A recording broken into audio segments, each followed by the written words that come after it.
Assalamualaikum warahmatullahi wabarakatuh. Di kesempatan kali ini kita akan belajar mengenai ayat Makkiyah dan ayat Madaniyah bersama saya Riyado, mahasiswa Pendidikan Bahasa Arab semester 4 di STAIN Madaini Batam. Nah, di kesempatan kali ini kita akan sama-sama belajar mengenai pengertian ayat Makkiyah dan ayat Madaniyah, bagaimana perbedaan antara ayat Makkiyah dan Madaniyah, apa saja karakteristik ayat Makkiyah dan Madaniyah, dan bagaimana manfaat kita mempelajari ayat Makkiyah dan Madaniyah. Nah, masuk kita ke materi yang pertama mengenai pengertian ayat Makkiyah dan ayat Madaniyah, di mana secara etimologi Al-Makki berasal dari Makkah dan Al-Madani berasal dari kota Madinah. Sedangkan secara terminologi, Makkiyah adalah ayat atau surah yang diwahyukan kepada Nabi Muhammad SAW di Mekah sebelum hijrahnya ke kota Madinah. Dan ayat Madaniyah adalah ayat atau surah yang diwahyukan di kota Madinah sesudah hijrahnya Nabi Muhammad SAW dari kota Mekah ke kota Madinah. Selanjutnya, menurut para ulama mengenai pengertian ayat Makkiyah dan juga ayat Madaniyah, mereka melihat berdasarkan tempat, waktu, dan unsur khotab atau siapa yang dituju.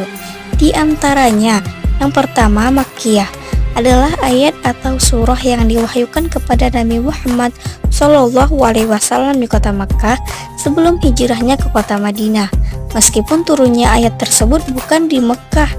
Dan ayat Madaniyah adalah ayat atau surah yang diwahyukan di kota Madinah sesudah hijrahnya dari Nabi Muhammad SAW dari kota Mekah dan turunnya di Mekah.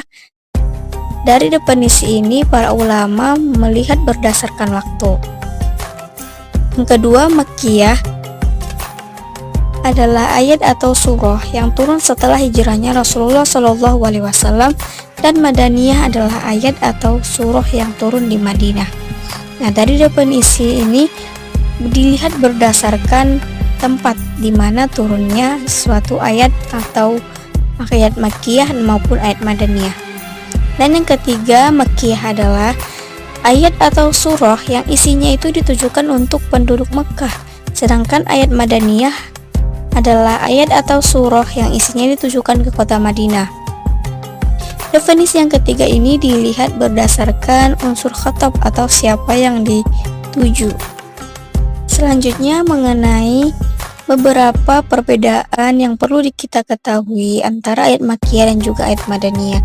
Yang pertama, dari unsur gaya bahasa, di mana pada umumnya gaya bahasa yang digunakan dalam ayat-ayat Makkiyah sangat keras dan kuat, sedangkan ayat Madaniyah sangat lembut maupun halus. Nah, yang kedua dilihat dari pertimbangan waktu, seperti pengertian ayat Makkiyah dan ayat Madaniyah yang dilihat berdasarkan waktu turunnya suatu ayat atau apakah ia di Mekah maupun di Madinah. Nah, yang ketiga, pertimbangan tempat. Para ulama mengambil dua jalan untuk membedakan ayat Makkiyah dan ayat Madaniyah, yaitu Simai Naqli.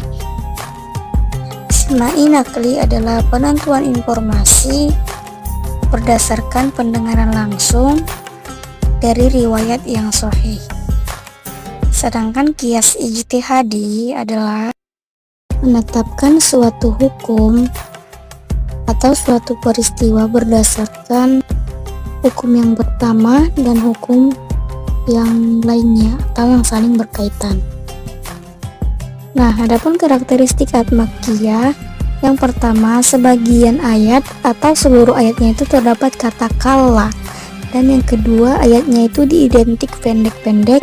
Yang ketiga, ayatnya menceritakan kisah para nabi dan umat terdahulu serta mengandung nasihat dan pelajaran baik di setiap kisah yang disampaikan. Selanjutnya, beberapa ayatnya itu terdapat kata ar-riba, an-nikah, az-zina, dan at-thalaq. Selanjutnya, kebanyakan awal ayatnya itu ya ayyuhan nas, bukan ya ayyuhalladzina amanu.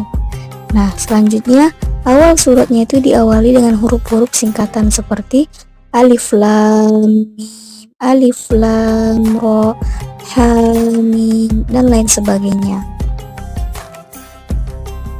Sedangkan karakteristik ayat Madaniyah yang pertama Awal ayatnya itu diawali dengan ya ayyuhalladzina amanu atau ya ahlul kitab, ya bani Israel. Kemudian ayatnya itu menceritakan tentang peperangan, orang munafik, jihad, dan juga ahli kitab. Selanjutnya ayatnya itu mengandung hukum-hukum Islam seperti hukum hudud, faraid, kisos, jihad, dan juga sosial. Dan karakteristik madaniyah yang terakhir yaitu ayatnya itu diidentik panjang-panjang. Adapun manfaat kita mempelajari ayat Makkiyah dan ayat Madaniyah itu, yang pertama, kita dapat mengetahui sejarah umat terdahulu dan sebagai alat untuk menafsirkan Al-Quran secara tepat. Selanjutnya, mengetahui urutan ayat dari awal sampai akhir. Kemudian menggunakan gaya bahasa Al-Quran dalam metode dakwah, dan kita dapat meningkatkan keimanan dan pengetahuan yang baru mengenai pentingnya kita mempelajari ayat Makkiyah dan juga ayat Madaniyah. Cukup sekian pembelajaran kita pada kesempatan kali ini. Terima kasih dan sampai jumpa. Assalamualaikum warahmatullahi wabarakatuh.